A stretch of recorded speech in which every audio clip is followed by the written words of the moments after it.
All right. What were we doing the last time? Fish? We were doing, well, we weren't doing fish. We were making fish. Let's see about that. So, oh no, we do actually have fish.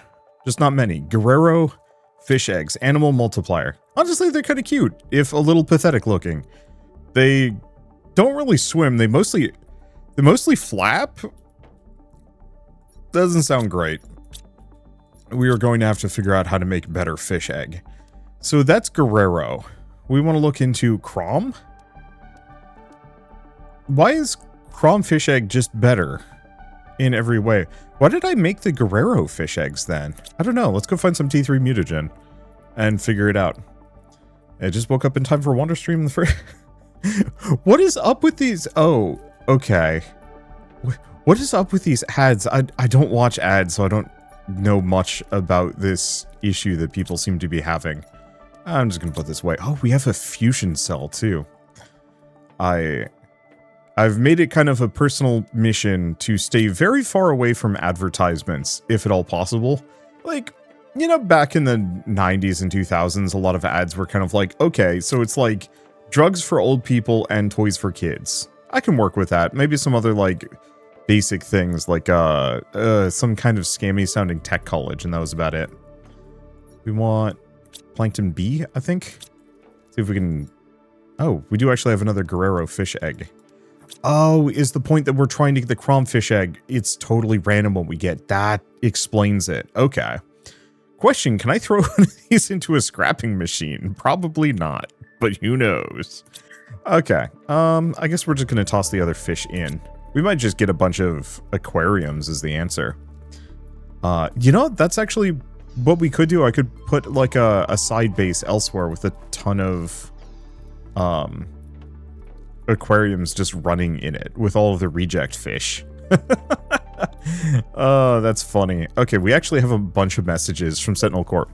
Sensors detected conditions on your planet should ensure wild larvae on the surface. Place the larvae in the incubator, breed endemic species of bees and butterflies. You'll need these species to fulfill your mission and increase the speed of the terraforming process. You're being closely watched. Let us remind you that you shouldn't use communication devices to contact anyone other than Sentinel Corp. Riley. After months of hard work, I finally managed to find my way into the Sentinel unlocking process and unlock the space trading rocket in your system. Usually terraformers are not able to use this, but it should help you. Chances of surviving are greatly improved when activated, but Sentinel almost never allows it for planet crafters. There's no way to tell if you're alive or not. If only we could see each other again. Use ore extractors in different areas. Okay. I've conducted a deep scan of the planet, and something's off. I'm getting strange geological signatures and coherent topographical data near your location. Try to get to this place. Negative 248. Negative 248, 4293. Use the bottom left corner of your interface to find your way around. Negative 248.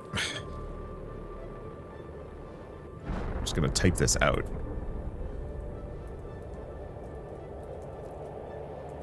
There we go. And message from convict GP8971Y. To whoever receives this message, I'm a planet crafter sent to the Megoria 3 planet. If you've received this, means you're near. Maybe you're a planet crafter as well. The weather is atrocious and I'm running out of resources. There's not enough on this barren world to terraform it. I don't know why I chose this. Death would have been more pleasant than this hell. If anyone can send help, please do. Okay, so maybe we built the portal device. It's actually within the realm of possibility for me at this point. But I'm going to need some more fusion cells. Okay, well, I have another option that's kind of silly.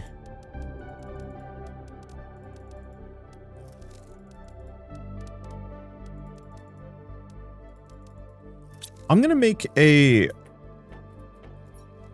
make a secondary super alloy mine. Or storage? Something. Let's see, where's my titanium too? Gonna need a couple pieces of titanium, and I'm gonna need a couple pieces of silicon. There we go. So, what I was thinking is, we have a limited amount of space. Wow, this is starting to get busy. It's got sulfur and osmium in it. So I don't know how much I actually care to like loot this. We'll come back when the rocks are gone. So I'm going to head over to the aluminum mine, just because that, I don't know if it's going to overfill or not, but if it does, what I was thinking of doing was having a bunch of oh right, I should probably actually eat and drink at some point. A bunch of low priority requesters over here, because I'm currently not using this space for anything.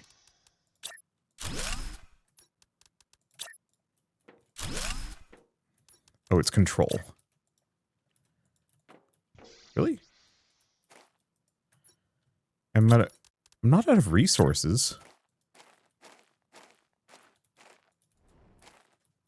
Why not? Why not, game? Please explain. Let's grab a cobalt. Let's see if I can make it round. Okay. Let's go the other direction, I suppose.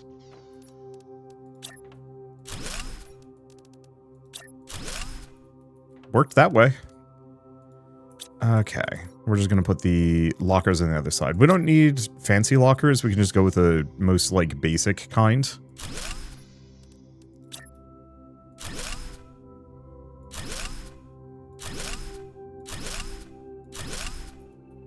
Okay. Take everything out. Perfect.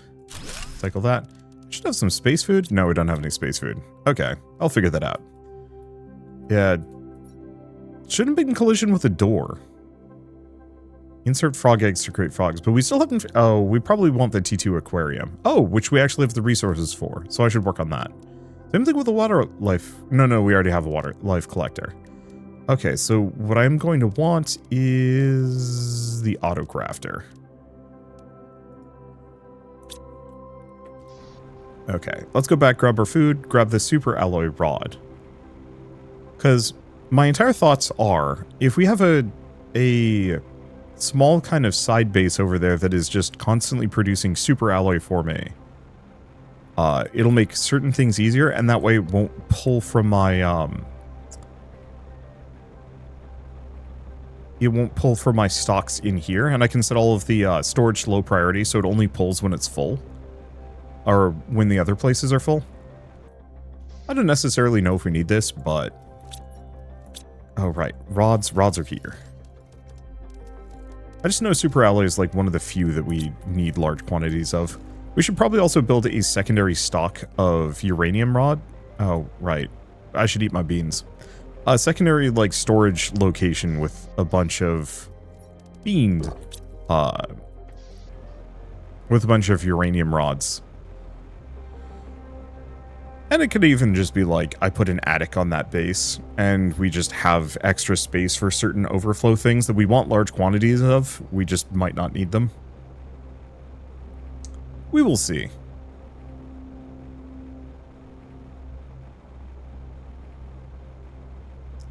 Let's see. I'm trying to think of what else to do. This is the farthest I've ever gotten in Planet Crafter, so I'm actually, I don't want to say like slightly lost here. Well, I mean, that's full. So maybe this whole business is actually kind of overkill. Still gonna do it.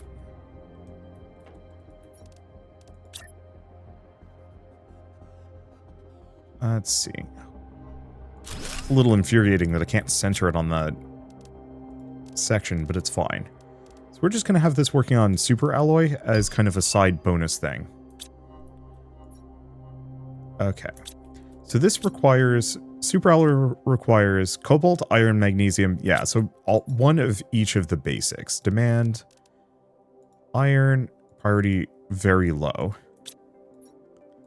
Demand, magnesium, very low. Demand, silicon, very low. Demand, titanium, very low. Demand aluminum, very low, and demand cobalt, very low. Okay, cool. So for lucky, that'll just slowly pull extra, like, surplus resources that we're not storing elsewhere, and we'll put them into this auto crafter. We might want to set this up for a couple other, like, side resource chains that we don't need. Or at least aren't using much of. But want to have a large supply of them all the same. So I'm going to set this to demand super alloy, very low. Supply super alloy. Oh, I can't do both? That's a little unfortunate. I think I'll just have it demand super alloy and very low. I'll just have to remember to come back over here every once in a while to clear this out. Not that I'm expecting any of this to output much anytime soon.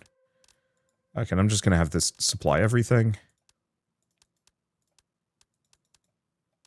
Oop, not the super alloy rod. Alright, there we go. Good evening from Poland. Good afternoon from America. So it's honestly kind of dreary here. I would actually almost consider us getting to the point of evening, which is weird because it's 2 in the afternoon, but like sun goes down in 2 hours, so I don't know. I don't know. I wish daylight savings time wasn't a thing around here. It would be, I don't want to say like super nice, but I don't know, that extra hour of sunlight means a lot to me as somebody who wakes up late and gets outside kind of slowly. Okay, has this been emptied out? Mostly. I guess let's check in on our fish situation. Did we get more of the good fish? Oh, I didn't actually start it. I have to wait. Okay, we were going to make the T2 aquarium. So that is going to require 1 of each of these eggs. The super alloy rod and then 2 T2 fertilizers. Oh no, 1 T2 fertilizer and a circuit board. Okay. Daylight savings ended already. Oh. Whatever. I don't know, man. Okay, we're going to have to offload those circuits. We're completely out of circuits. That's not great for me. Circuit board, make 1, please. And then go back to working on other things. Before that gets hoovered off and put somewhere inconvenient. Okay. So this is the butterfly garden. Do we have anything on the other side? We do not. Okay, let's go grab our some more iron and titanium and make some more rooms. Let's do like 3 at the very least. There we go. I like longer days that go later. I think I've heard that it's actually worse in that case, that you actually do want the shorter days, which makes no goddamn sense to me. Okay, so hopefully we can put the aquarium off this. It doesn't wanna. Where's my door out of here? I think we're just gonna have to build this from the outside. Oh, because the lab is there. Well, option A, we could have it off the end.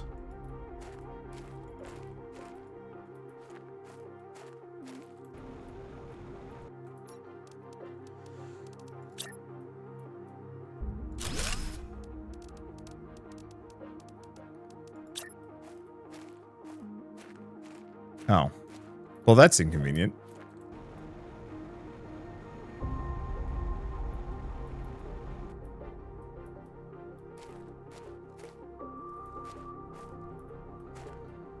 Hmm.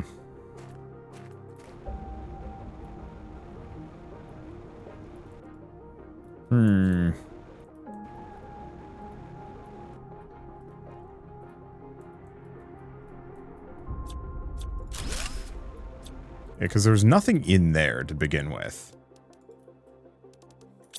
I need some more titanium. I guess let's just pick up more. We're just going to pick up a little bit more. 3? I don't know. Alright. So, if I put this here, then we can maybe put the aquarium. Okay, perfect. I should probably put like a door or something. Let's see. And then I think I can actually just have the biolab off here.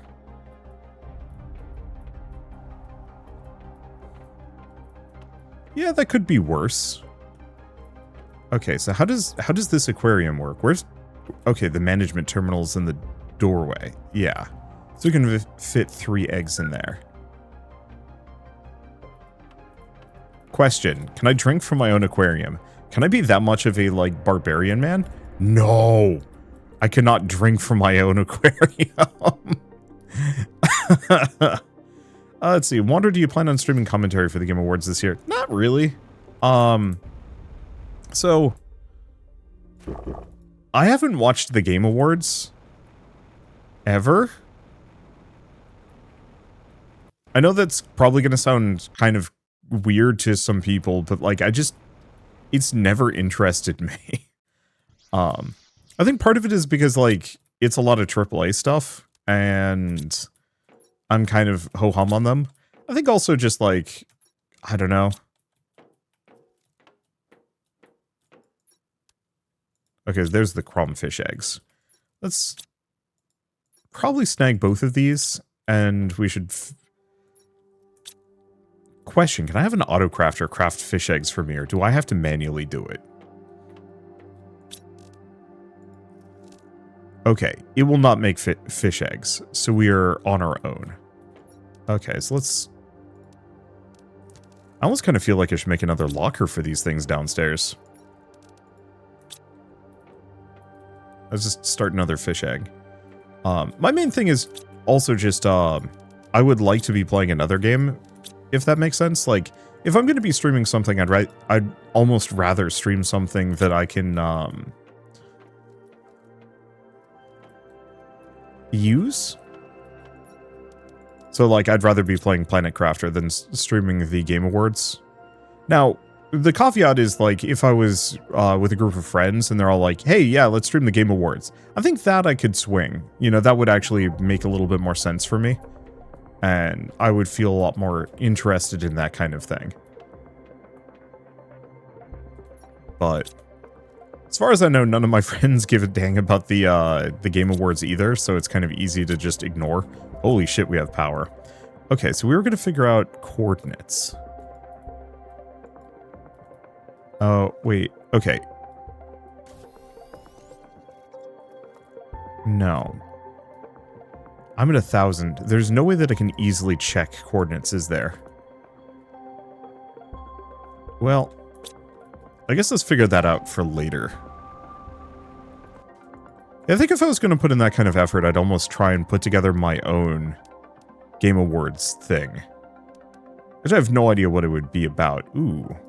Insect spreader rocket. I don't think we sent any of those off. Problem is I'm going to need a lot of bee larvae. How many rocket engines do I have? Enough. Okay, so bee larvae. Uncommon larva, mutagen, and fertilizer. So the only immediate problem is... mutagen 1? This is going to be so slow.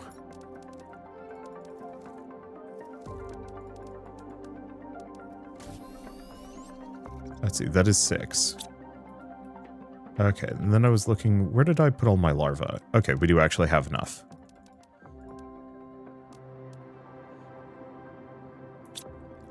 Okay. Yeah, so unfortunately, this is going to just be massively time-consuming. Pretty sure that's bee larva, right? Yeah.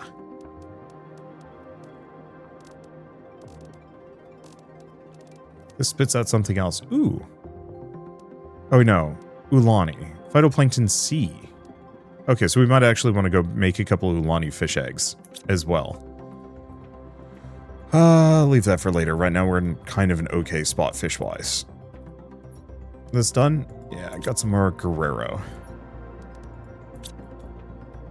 Yeah, let's probably sequence as many of these as we possibly can. The other thing I should do is probably find more wrecks that I haven't investigated. Because we haven't finished this one here. I think we cleared this whole place out, so I don't have to worry about it. We've got this whole area that I have not been to. We're done with the ring.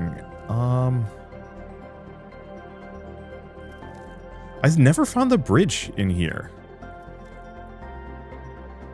And yeah, there's some upper areas and weird spots that I haven't been to either.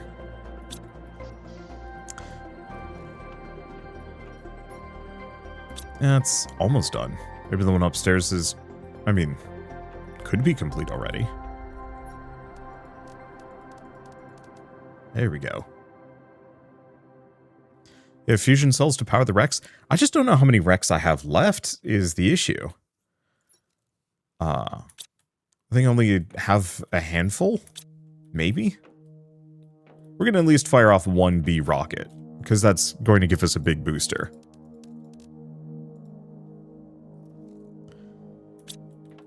If we can do a little bit more than that, that would be lovely. Just trying to think of other things to do.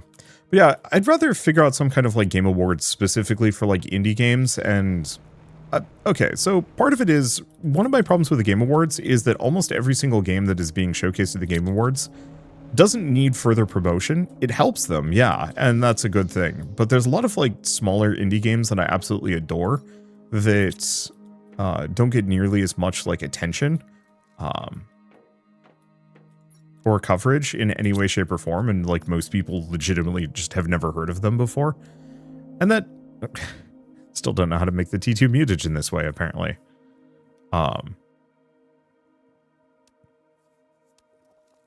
Yeah, there's the genetic extractor, so we definitely need more insects, because we have not been pushing them very hard. But yeah, there's like a lot of games like Creepy Redneck Dinosaur Mansion, easy example of this. I adore that game, probably more than like most games in the Game Awards. And it would never show up there. It's just too niche. And that feels bad to me because that's a game and a game studio that actually could use further promotion, and like it would make a world of difference for them.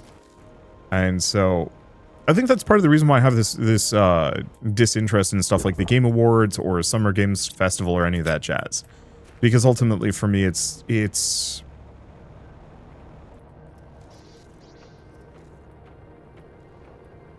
almost, I don't want to say predictable is the word I'd use, but all of the nominees were going deserve the win. Well, no, it's not that. They're already successful. It's just a matter of like how successful are they? And I don't know, I'm not as, like, interested in a production that's focused on those things. Let's see. I need more rods. They're here. My god. Yeah, we need to... I really wish there were I could put limits on certain things, because we have way too many uranium rods.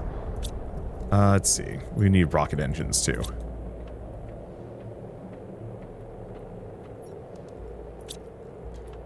I guess easy example would be like Hollow Knight Silk Song. If it wins, like, you know, Game of the Year this year, and it might, you know, reasonable possibility. I don't think it's going to surprise anyone, and I don't think it's going to make any kind of difference. Let's see. Trying to figure out how I can land on that one. Wow, I lined them up perfectly. Okay, so that's a 3000% multiplier on insects. That should be a huge booster, at the very least.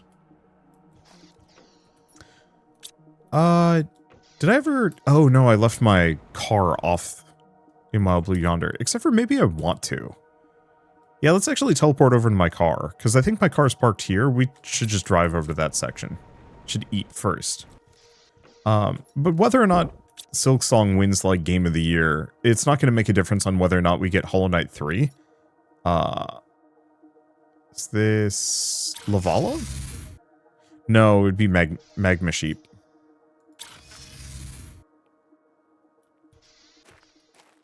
Yeah, there we go. And my car should be parked nearby. Unless I teleported my car back. I might have. Hollow Knight 3, that night is half full now. I mean, yeah. I actually do think they could start goofing with the titles and be totally fine. Dude, where's my car? I must have teleported it home. I didn't see it on the pad, though. Well, wherever I've parked my car, we'll teleport home, teleport it home, and then actually drive it places. It's fine. Let's see. You want the Game Awards to promote smaller titles that get lost in the horde rather than celebrate games that have already been seen and accepted as massive successes. It's fair. I disagree. I enjoy the pageantry and celebration. I think for me, it's also one of those where, like, I don't like Jeff Keighley that much. I think he's fine, but as far as guy who is face of one of the, or two of the biggest, like, games festivals of the year, I don't actually feel like he's particularly interested in video games. He's very corporate, so, like, who's a better example? I mean, the people who are running the Indie Game Awards. I am much more, like, favorable for that one. And that I could consider restreaming. Let's see. Right. We are going to start making the better fish eggs, which I should figure out what these need. It's this one. Phytoplankton T2 mutagen. Oh, really? Oh, that should be easy enough. So 2 phytoplankton Cs, T2 mutagen, and fertilizer 1. Everything he does seems like he's there because it's a big deal rather than liking the games themselves. That's kind of where I stand. And so it's like, I don't hate the guy. Oh, no, not fertilizer 2. We want fertilizer 1, mutagen T2. Like, I wouldn't say that I dislike the guy so much as just that, like, I don't think I've ever heard of him going out on a limb to highlight small or really interesting games. It feels kind of more like Jeff Keighley's a famous guy that wants to celebrate famous video games who can surround himself in famous developers, just like Hideo Kojima and whatnot.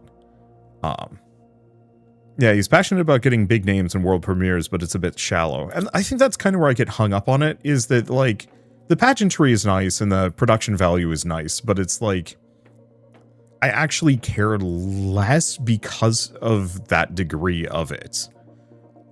Whereas, you know, the Indie Game Awards, like, I know those people is part of it, and I know they actually legitimately really care about indie games, even if I don't actually care about many of those indie games. Like, I was one of the jurors this year for the Indie Game Awards. I was last year as well. And unfortunately, there were a lot of games that I was just like, I don't care about this at all, which I feel bad about from a, like, I can't really vote for this in an unbiased way. You know, this is very much, like, not my flavor of game. But on the flip side, it exposed me to a lot of games that I wouldn't have otherwise, like, checked out. And then interacting with these people, you know, in private on the Discord, even just, like, a little bit, has, like, a very solid feeling of, you know, these people legitimately do care about indie games. Or just games in general. It's not just indie games. There we go. There's some bigger fish. That should give us a good multiplier. Throw this in. We're going to need some more aquariums, aren't we? He's at least harmless. He hasn't turned the dial off of dispassionate cruelty. After the Kratos VA speech the one year, he took criticism to heart partially. I mean, I think, like, he's a fairly normal dude. I think he's just in a cushy position where he doesn't need to care about this stuff as much. And so it makes it so he can disconnect from it in ways that, like, other people in the industry can't. I guess maybe I'd be more interested in watching, like, a Game Award show put on by game developers. Maybe that's it, is just that, like, I have this intrinsic, like, should I actually build this thing? We do have a T4 mutagen. I have an intrinsic, like, knee-jerk reaction, at least slightly, against people that are not really part of the industry anymore. Either they've kind of separated themselves out, or I should probably stop that, or they never were part of it. I know Jeff Keighley was big in games journalism back in the day, but that was because he was running like TV shows and stuff. Like he was on G4 TV and other things, and so like that's good. And I'm sure that there was some level of grind, but if I remember right, Jeff Keighley is also like his parents are at least somewhat wealthy, so it's kind of easy for him to it was easy for him to get into a hobby industry as opposed to like, oh, who's a good example of this? I mean, I brought up Strange Scaffold earlier.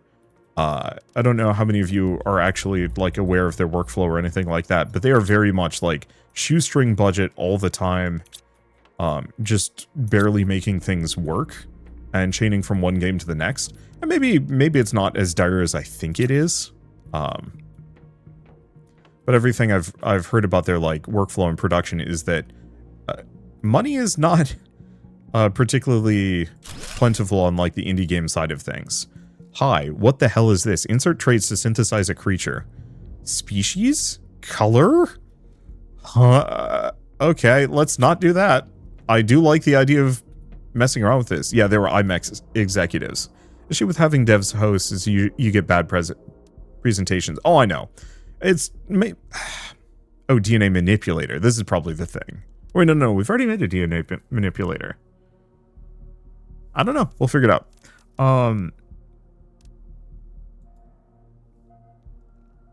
But I'm more interested in seeing what somebody can produce if they are...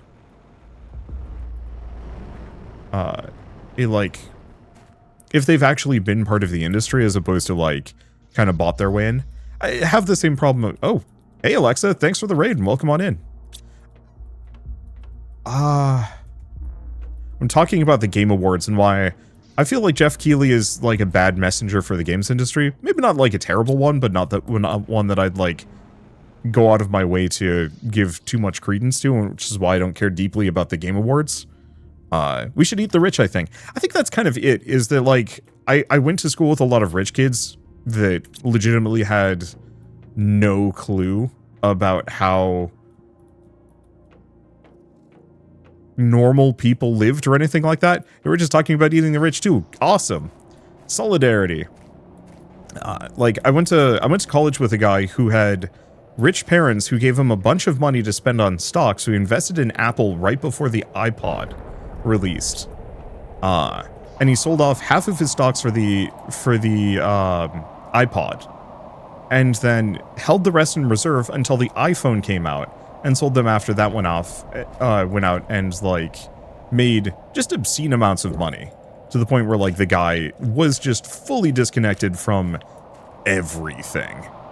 And trying to talk to him was like talking to an alien more often than not, whenever it came to like, you know, I was an artist. I went to school for art, and I was not expecting to make nearly as much money as he had made in those 2 stock sales. I still don't think I have.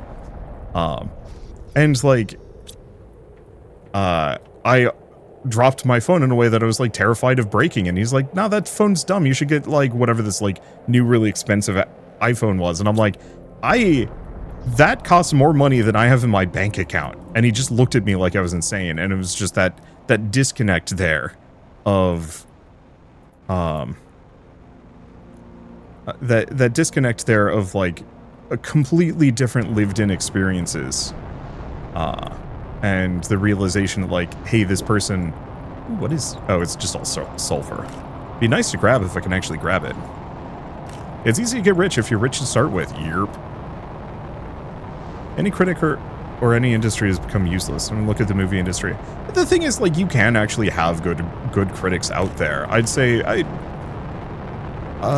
guess I wouldn't exactly call it critics, but like, if we want to talk print gaming media, Debug does a really good job. I like their work, but it's mostly just like puff pieces advertising indie games. But every once in a while they do like an actual review as part of that that's pretty good. I think the main thing is you just need to know who to look for. The problem is like industry scale reviewers and whatnot. Oh yeah, that's not going to be very good because at this point, everybody's algorithm chasing, even me.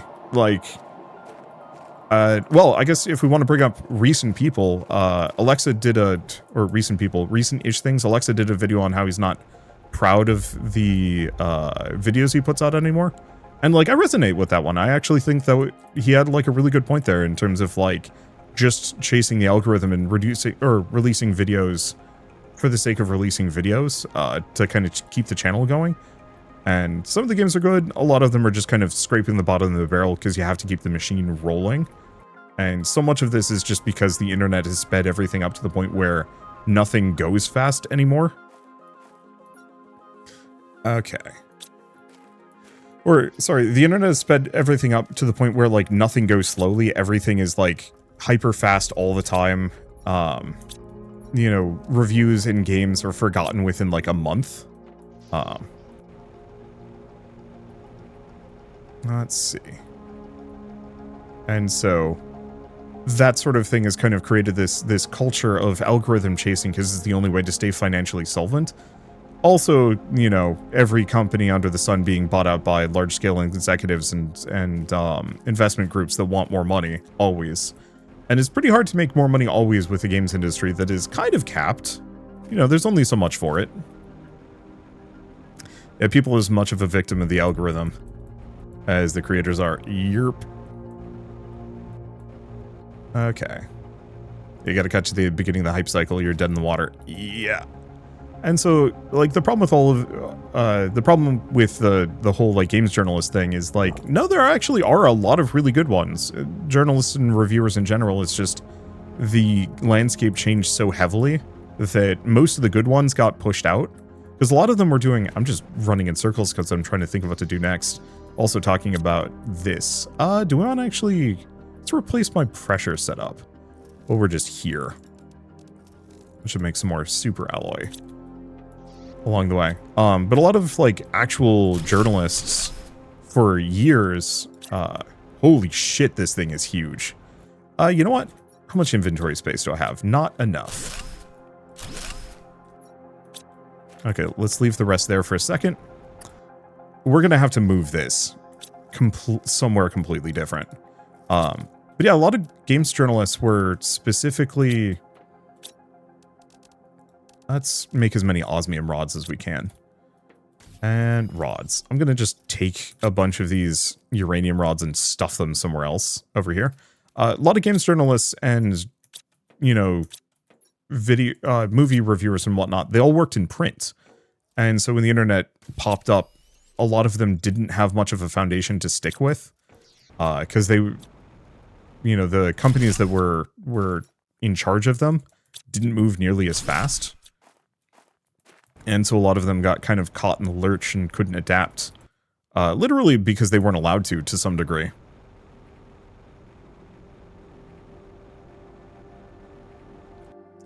And so that's how people like me kind of came in, because I'm not a journalist. I have no journalism background, and it's part of the reason why I try very hard not to do, like, actual reviews. Or if I do, I'd spend, like, literally 2 years working on them, because it's really difficult to make a good review and, you know, do my due diligence of it, so I just don't. But I came in wanting to just have a YouTube channel as kind of like a fun goof, play with friends, highlight some interesting games. I mean, same thing as Alexa and pretty much every other YouTuber you probably know of. Very few of us actually are journalists in any capacity. And so we've kind of replaced people that actually did this sort of thing professionally. These look so cool and so derpy considering where I put them.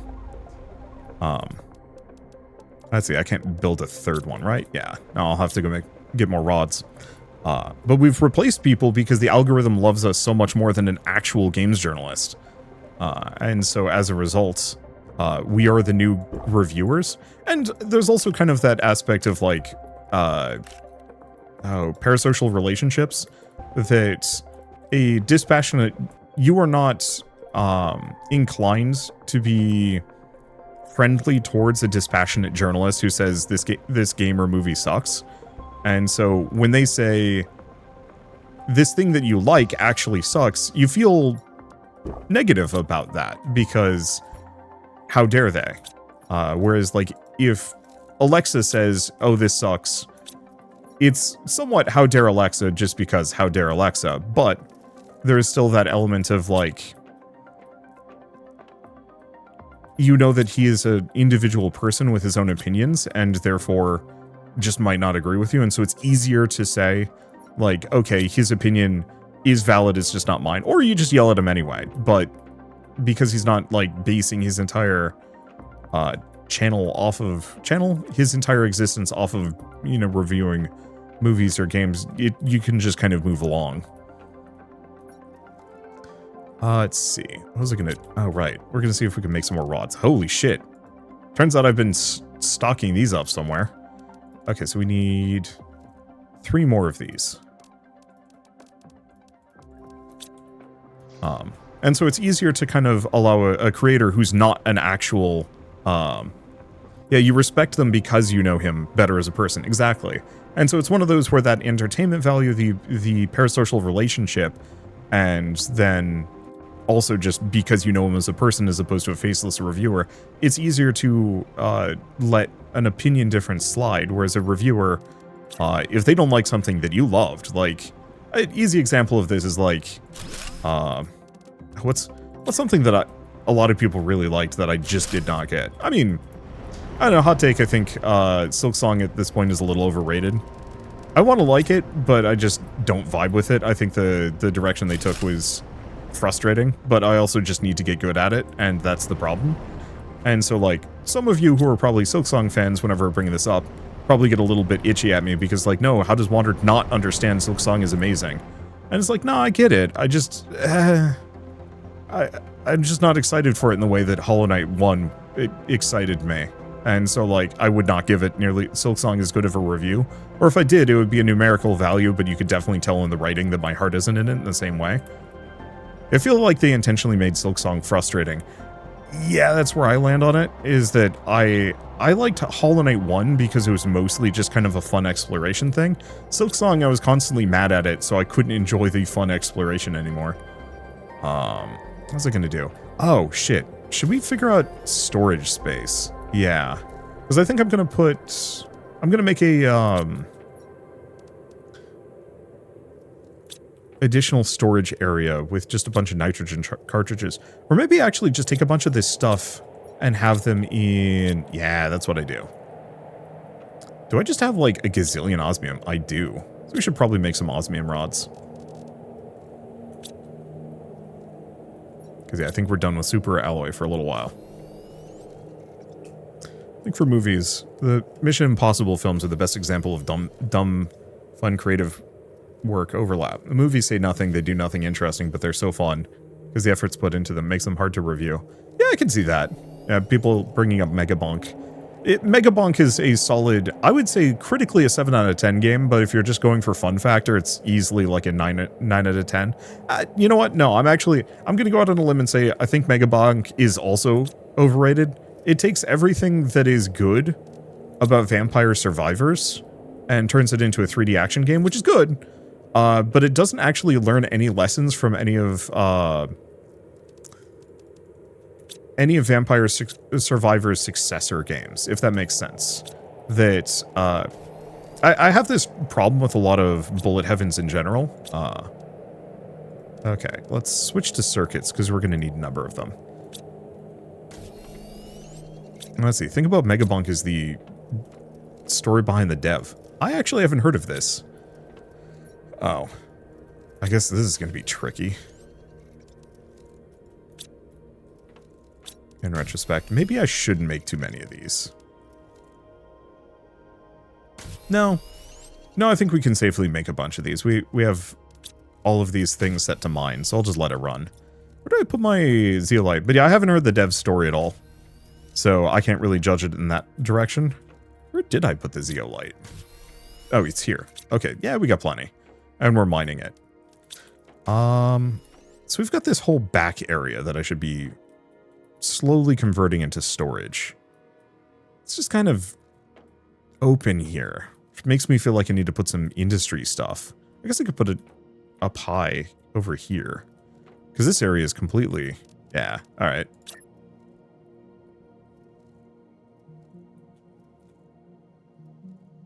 There we go.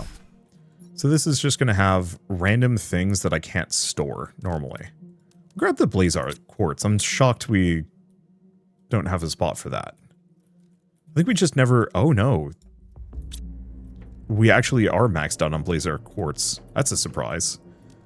Yeah, so we're just going to have this supply everything. That way, if we ever use them up, it'll just offload. Because right now, these are supposed to be my dump lockers. I get back home, I dump things off. Ooh, not those, though. We should use those for things. But the stuff like the spare Guerrero fish eggs, I would like to be able to store those somewhere and then request them at a later date. There we go. So, developed by Verdanaut, most people think of as Danadev. Oh, the guy who made the crab game in Muck. Made a fake name to release projects aside from Carlson, his hyped yet unreleased game. Oh, I didn't... You know what? It makes total sense that he's the guy behind Megabonk, honestly. I don't get the hype for Carlson. I'm sure other people are, like, actually excited for it. I am completely ambivalent. I liked Muck. I thought that was very good. What I was going to say about Megabonk, though, is that I liked Vampire Survivors. I think it's a good game. However, too many games that follow in the same genre, you know, subsequent Bullet Heavens, are all just trying to make Vampire Survivors again with zero additional mechanics behind them. And the problem with that is Vampire Survivors only works because it's Vampire Survivors. Anything else that is trying to be Vampire Survivors is extremely boring. Because it is just Vampire Survivors with less content and no interesting mechanics. The only reason why Vampire Survivors worked as a concept and as a game is because it was the first one to pull it off on Steam. Technically, there is Magic Survival, which is the predecessor, but most people don't know about Magic Survival. I should probably offload the rest of this stuff, because I don't think I need these. Oh, what do I need for a teleporter? That's the question. Okay. So, I need to put the zeolite away. So, one super alloy rod. Move these back. So, I'm going to need pulsar quartz and osmium. One pulsar quartz, one osmium. I wish I could actually request things on this one, but it wouldn't work.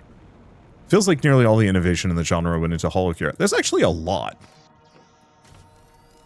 Let's see. So, easy examples of, like, good Vampire Survivors successors I can think of. Death Must Die fuses some Hades, like, build crafting in. But also, like, Diablo gear and equipment. But then also, it makes a much more, like, interesting, explorable world. Namely, you get a lot of your, like, mid-run progression from just finding nodes in the world and interacting with them to gain, you know, small percentile bonuses, but it gives you kind of this weird speedrun,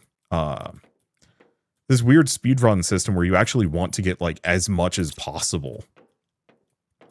As quickly as possible, and that feels really good. And apparently they're updating it, or the next big update is adding level design, which is something I've been wanting more Bullet Heavens to actually have. Because the level design truly is, like, one of the genre's biggest weaknesses. At most, you have, like, a couple of rocks. You do have Vampire Survivors, which has, like, distinct levels now, which is good. But I also find them kind of boring on repeat play. And so, let's see, what other good ones are there? There's Halls of Torment, which also kind of goes with a little bit more of a Diablo flair. You have gear and equipment for a meta progression system for a lot of, like, build customization. And there's, like, just a lot of progression systems in terms of, like, completing achievements to get to unlock various things that makes it feel very satisfying. There's Rogue Genesia, which is practically an incremental game rather than a Bullet Heaven at this point, and honestly, it's better for it. It just... Like, Vampire Survivors and its ilk get ridiculous when you've, like, gone hard on a build. Rogue Genesia blows them out of the water, just in terms of, like, the sheer amount of weird stuff you can do. And, like, obscene math. But you still have to kind of know how to break the game, otherwise it's just, you know, you do well. Or you die, I don't know. I actually haven't played much Rogue Genesi in a while. I think we already searched that thing, so we don't need to worry about it. Oh, we got a blue chest over here. I might as well snag that. I don't know where I'm going, by the way. I was hoping that this would be a shortcut to where I want to go, but I'm getting the distinct suspicion that no, this is not going to work out for me. Pesticide not required is the only one that seemed vaguely interesting to me. Ooh, yeah. Pesticide not required was a lot of fun. Mixing in farm sim elements was, like, genius. I don't think it went as far as I would have liked it to. I actually can't take the car in here. Or can I? There we go. But yeah, mixing in the farm sim elements was, like, really cool and a lot of fun. It is one of those where I wish it had gotten, like, further development or somebody else would take up the mantle and try it again. Did any of you guys... Okay, I'm assuming a lot of you watching this have seen Love, Death, and Robots. Do any of you remember the episode with the, like, farmers on, like, on an alien world in Mecca fighting, like, infinite murder bugs that were coming after them? Effectively, like, Stardew Valley crossed with Starship Troopers. If somebody makes that into a Bullet Heaven or other kind of defense game, they're going to make all of the money. I'm honestly shocked no developers saw that video and didn't just go and make that game.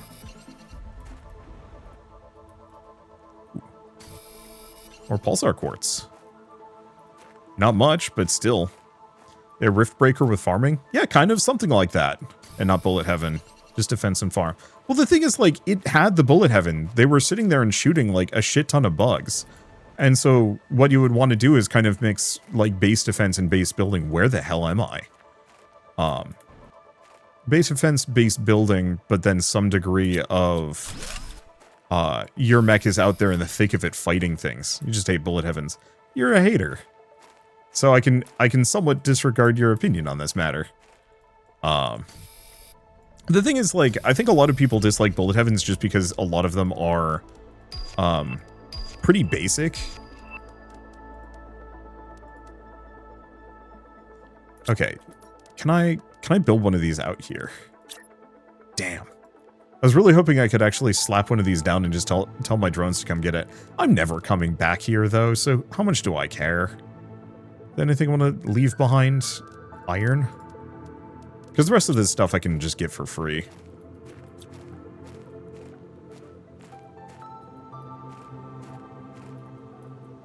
Yeah, Bullet Heavens hurt your eyes. Now that I can agree with, which is why I would say a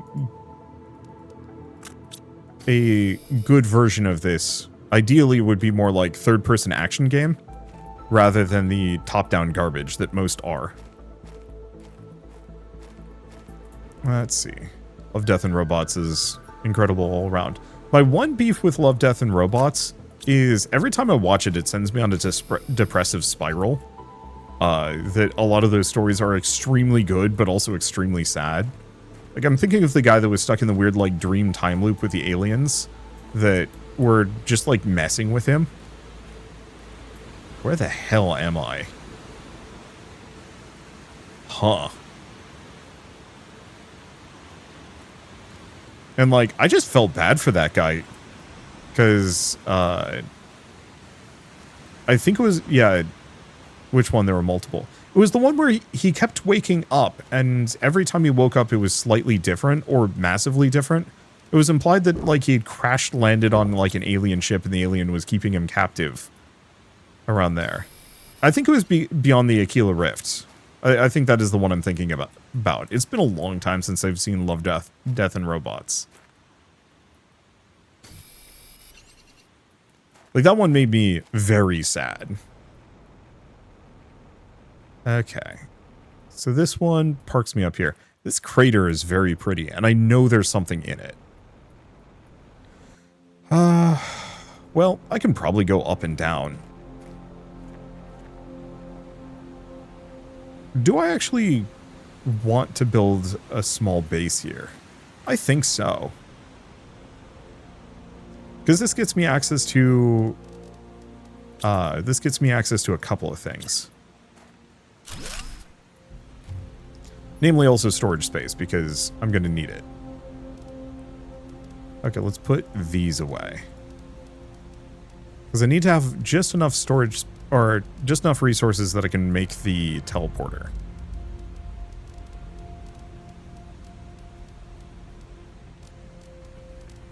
That away. Everything else is good. Yeah. Alright, let's see if we can find enough iron and titanium here. There's the opposite. Crashed on the asteroid, no way to get home. The options were to starve with the horror monster or stay in the dream. So the horror monster was trying to give him a utopia happily ever after while he was starving. Yeah, and that made me extremely sad watching it because I just felt bad for the poor guy. Even if it's like, you know, just speculative science fiction, being stuck in that situation is terrifying and bad. Yeah, it wasn't a dream going bad. Okay, it's been a while. All I remember is that every time he woke up, things were worse. But yeah, it makes sense that the horror monster was trying to keep him around. Or at least happy and not dying. Or, well, not happy. Happy as he died. There we go. Let's see. Let's see if shelter. I forget about shelter. Which one that was. I think I've also only seen the first 2 or 3 seasons of it, so there's a very real possibility I've missed some stuff. Okay. Oh, I need another titanium. Wait, we saw some on the cliff wall, didn't we? Is that it? No, this is iron.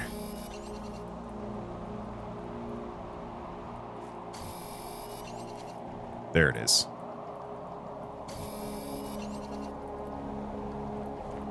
But so what just to finish the thing about Mega Bonk before I go on. I love the idea of, and I hope it does actually inspire people to start making full 3D bullet heavens, but I do kind of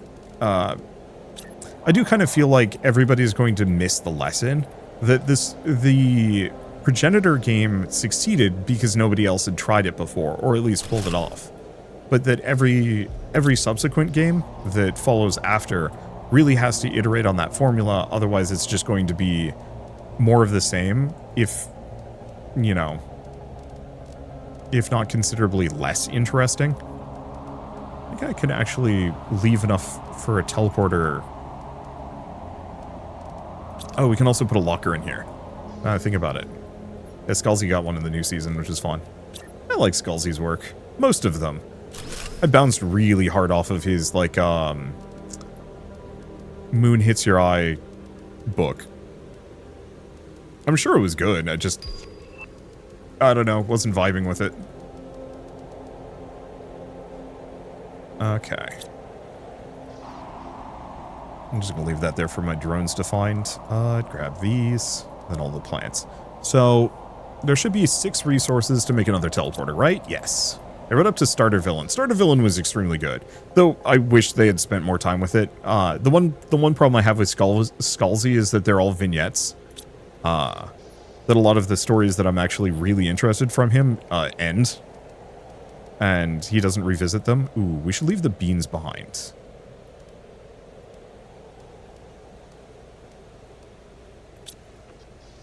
There we go.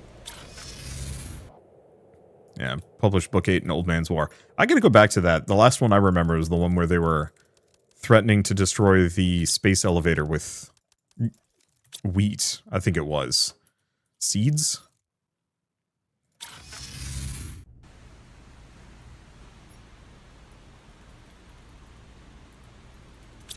Let's just do waterfall pit. I have no idea what this area is going to give me. Oh, did I put the beans away? No, I left them in here.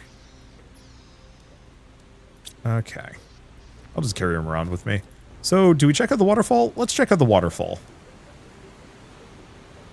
Because we came out here and there was that cave. I want to see if there's anything meaningful in this space. Got a nice, like... well, sort of staircase up and down. Oh yeah, no. It's there. And then I'm pretty sure... nope. Yes. That's the cave I came out of. So this is the exit. So what do we have in here? Kind of disappointed this game hasn't gone full Subnautica. I hope that's something they do. They bring air bottles. Oh, is this area actually in going to require me to do a lot of swimming? Oh shit. Okay. You know what I should have done before I came down here? I should have maybe grabbed all the resources to make that teleporter.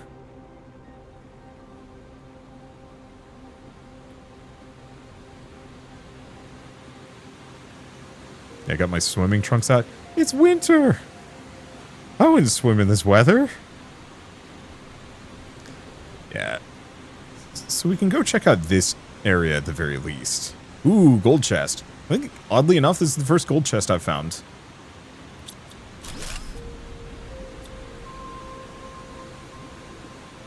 Okay.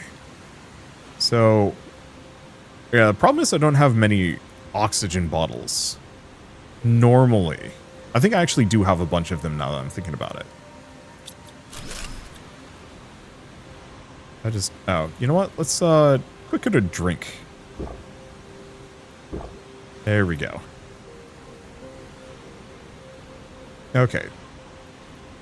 Trying to figure out, did I finish the topic on... I kind of did. I'm still thinking about the Game Awards Jeff Keighley thing and developers presenting. The thing I would say is a lot of developers are actually very good presenters. Not all of them are, but I've definitely encountered some developers that are like really good PR folks, or at least people that have worked on dev teams. Maybe not in like primary dev roles, but enough. Let's see. Do we want to actually grab the iron here? Well, I don't know. Let's go home for a bit and let's go figure out where I put all the oxygen bottles.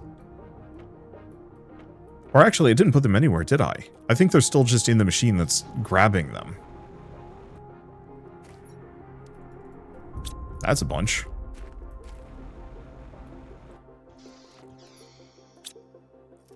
Okay, let's stock up on beans. These clearing out, kind of, sort of. We should make the other farms.